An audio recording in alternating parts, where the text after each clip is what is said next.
வணக்கம். நாம இன்னைக்கு திருக்குறள் என்ற ஒரு பெரிய ஞானக்கடல்ல இருந்து ஒரு ஆழமான முத்தை எடுக்க போறோம். 2000 வருஷங்களுக்கு முன்னாடியே வள்ளுவ பெருந்தக நமக்காகவே விட்டு சென்ற ஒரு பொக்கிஷம் இது. நம்மளோட ஐம்புலன்களையும் கட்டுப்படுத்தி எப்படி ஒரு நிறைவான நீண்ட வாழ்க்கையை வாழலான்னு ஒரு வழியை ரொம்ப அழகா காட்டியிருக்கார். வாங்க அந்த வழியில நாம ஒன்னா சேர்ந்து பயணிக்கலாம். யோசிச்சு பாருங்களேன், ஒரு விவசாயி விதை விதைக்கிறதுக்கு முன்னாடி நிலத்தை நல்லா உழுது பக்குவப்படுத்துவார் இல்லையா?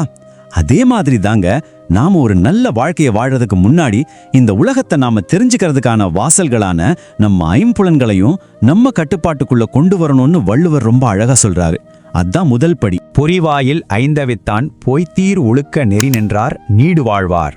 மீண்டும் தெளிவாக, பொறிவாயில் ஐந்தவித்தான் பொய்த்தீர் ஒழுக்க நெறி நின்றார் நீடு வாழ்வார். பாருங்க, இந்த 7 சின்ன சின்ன சொற்களுக்குள்ள எவ்வளவு பெரிய ஒரு தத்துவம் அடங்கி இருக்குன்னு.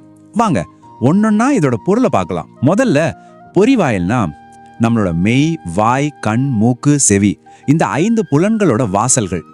ஆசைகள் எல்லாமே இந்த வழியா தான் நமக்குள்ள வருது. அடுத்தது ஐந்தவித்தான்னா அந்த 5 வாசல்கள் வழியா வர ஆசைகளையும் அடக்கி ஜெயிச்சவங்க. பொய்த்தீர்னா பொய் இல்லாத, அதாவது முழுக்க முழுக்க உண்மையானன்னு அர்த்தம். ஒழுக்க நெறினா நேர்மையான, தர்மம் தவறாத ஒரு பாதை. நின்றார்னா அந்த பாதையில கொஞ்சமும் விலகாம உறுதியா நிக்கிறவங்க. கடைசியா நீட வாழ்வார்னா அவங்க ரொம்ப காலம் நிலையான ஒரு பெருவாழ்வு வாழ்வாங்கன்னு அர்த்தம். இந்த குறள்ல ரொம்ப ரொம்ப முக்கியமான ஒரு சொல் ஐந்தவைத்தான். இது ஒரு திறவுகோல் மாதிரின்னு சொல்லலாம். ஒரு பெரிய புயல் அடிக்கிற கடல்ல கப்பலோட கேப்டன் எப்படி திறமையா கப்பலை வழிநடத்தி கரைக்கு கொண்டு போவாரோ, அதே மாதிரி நம்ம வாழ்க்கையில வர்ற ஆசைங்கிற புயல்ல நம்ம ஐம்புலன்களையும் சரியா கட்டுப்படுத்தி சரியான பாதையில போறவங்க தான் ஐந்தவைத்தான். இதுக்கு ஒரு ஆழ்ந்த மனக்கட்டுப்பாடு வேணும்.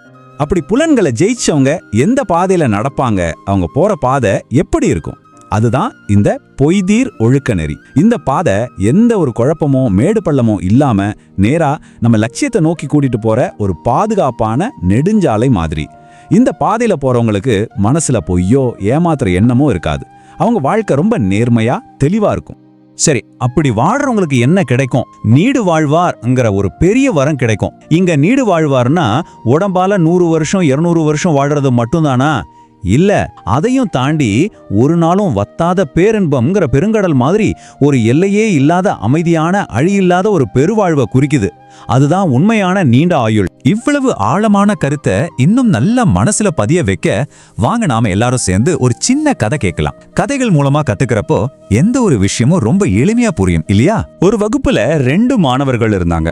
முதல் மாணவன் பேரு இளங்கோ. ஆசிரியர் பாடம் நடத்தும் போது அவனோட கவனம் முழுக்க பாடத்துல தான் இருந்துச்சு. காதுகள் ஆசிரியர் சொல்றத மட்டும் கேட்டுச்சு, கண்கள் புத்தகத்தை மட்டும் பார்த்துச்சு.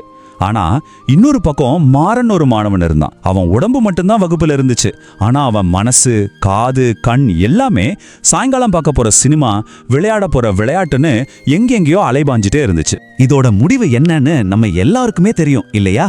தன் புலன்களை அடக்கி கவனமா படிச்ச இளங்கோ தேர்வுல ஜெயிச்சு ஒரு நல்ல நிலைக்கு போய் மன அமைதியோட வாழ்ந்தான். ஆனா புலன்கள் இழுத்த இழுப்புக்கெல்லாம் போன மாறனும் தேர்வுல தோத்து வாழ்க்கையில நிறைய கஷ்டங்களை சந்திச்சான். இந்த கதை நமக்கு என்ன சொல்லுது? புலனடக்கம் தான் வெற்றிக்கும் அமைதியான வாழ்க்கைக்கும் திறவுகோல்னு ரொம்ப தெளிவா புரிய வைக்குது. சரி, இந்த கதை இளங்கோவுக்கும் மாறனுக்கும் நடந்தது. ஆனா இந்த குறள் உங்களுக்கும் எனக்கும் ஆனது. இந்த 2000 வருஷ பழைய ஞானம் நம்மளோட இன்றைய வேகமான டிஜிட்டல் உலக வாழ்க்கைக்கு எப்படி பொருந்தும்னு என்னைக்காவது யோசிச்சு பார்த்திருக்கீங்களா?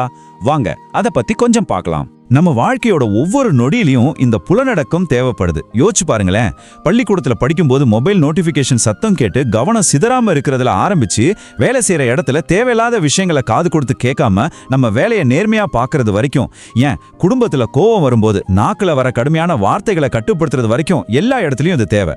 நம்மளோட தனிப்பட்ட வளர்ச்சிக்கு இதுதான் அஸ்திவாரம்.